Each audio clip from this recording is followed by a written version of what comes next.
You are from the Philippines, you are Filipinos. You are from America, you are Americans. You are from Japan, you are Japanese. So, each one of them had made their own governmental laws for themselves.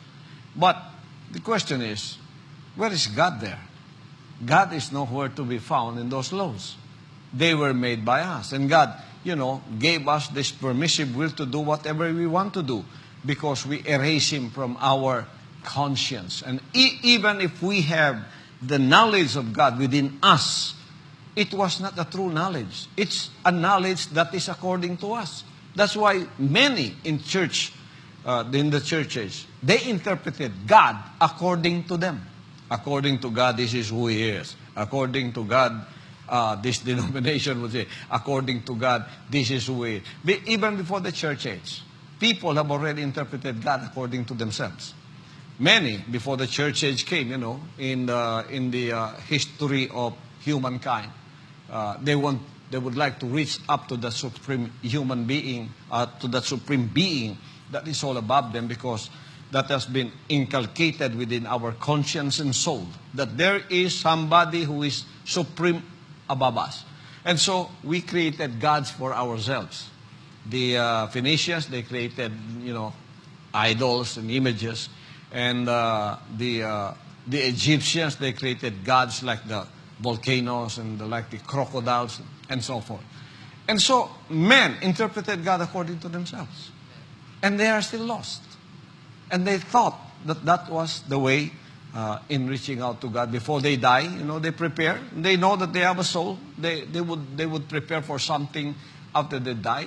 And even the kings of old, they would prepare for for the afterlife. They would bring many gold with them. They would even bring their maids with them, kill them with them, so that in the afterlife, they would have maids and servants that would serve them. They would have all the gold, rice, and whatever they should bring to the afterlife. So they all believe in that. But it is all false belief because it is according to us. That's why there is a necessity for us to really know the truth.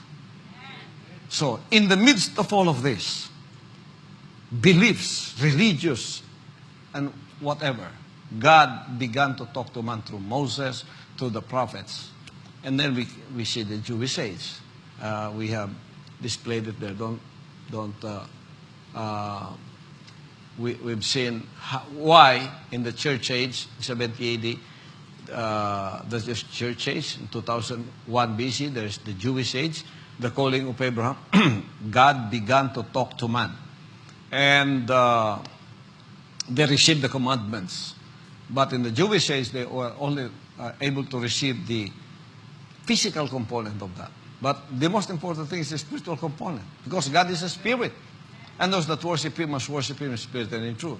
The church age came from the destruction of the temple in Jerusalem, the 70 AD, and up to the time of my calling, or the activation of that calling, and the official establishment of the kingdom of God on earth in April 13, 2005.